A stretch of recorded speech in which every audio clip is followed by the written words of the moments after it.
घरकुल बांधकाम करणाऱ्या लाभार्थ्यांसाठी आनंदाची बातमी आहे। घरकुल बांधकाम करणाऱ्या लाभार्थ्यांना जवळच्या वाळू डेपोमधून वाळू देण्यासाठी गट विकास अधिकाऱ्यांच्या माध्यमातून घरपोच रॉयल्टी पावती द्यावी असे आदेश महसूल मंत्री चंद्रशेखर बावनकुळे यांनी दिले।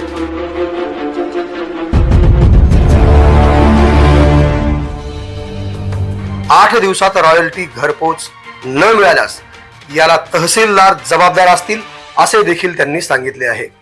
मंत्री चंद्रशेखर बावनकुळे यांनी सांगितले की पंतप्रधान नरेंद्र मोदी यांनी राज्यासाठी 30 लाख घरकुले दिले आहेत। या घरकुलांना मोफत वाळू देण्याचे धोरण राज्य सरकारने स्वीकारले आहे। मात्र या घरकुलांना वाळू मिळत नसल्याच्या तक्रारी येत आहेत। यासाठी तहसीलदारांनी गट विकास अधिकारी यांची मदत घेऊन ग्रामविकास अधिकाऱ्यामार्फत सर्व घरकुल लाभार्थ्यांना घरपोच वाळू द्यावे व त्याची पावती पोहोच करणे आवश्यक आहे। त्याची नोंदही ठेवण्यात यावी।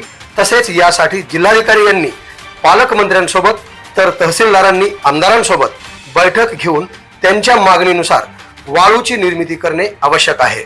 अधिकाऱ्यांनी आपल्या कामात कुठेही चूक करता कामा नये। महसूल संदर्भात यावेळी होणाऱ्या पावसाळी अधिवेशनात एकही तक्रार येता कामा नये। तक्रार आली तर अधिकाऱ्यांवर कार्यवाही करावी लागेल असे बावनकुळे यांनी सांगितले। वाळू निर्मिती धोरणाच्या अंमलबजावणीबाबत महसूल मंत्री चंद्रशेखर बावनकुळे यांच्या मंत्रालयातील दालनात वित्त व नियोजन मदत पुनर्वसन राज्यमंत्री आशिष जयस्वाल, आमदार आशिष देशमुख, महसूल विभागाचे अप्पर मुख्य सचिव राजेश कुमार यांच्या उपस्थितीत बैठक झाली। या बैठकीमध्ये हा महत्त्वाचा निर्णय घेण्यात आला।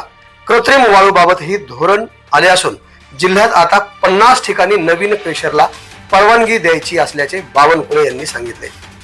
वाळू चोरी बंद करण्यासाठी अधिकारी घेत असलेल्या खबरदारीचेही त्यांनी कौतुक केले। तसेच महसूलच्या अधिकाऱ्यांना संरक्षण देण्यात कुठेही मागे पडणार नसून अधिकाऱ्यांवरील हल्ले खपवून घेणार नाही असा इशाराही त्यांनी दिला। गौण खनिज धोरणाबाबत हे एखाद्या व्यक्तीला घर बांधताना गौण खनिजाचे उत्खनन करावे लागले तर नकाशा मंजूर करतानाच त्याच्याकडून रॉयल्टी भरून घेण्यात यावी अशी सूचनाही यावेळी करण्यात आली। आवाज बहुजनांचा।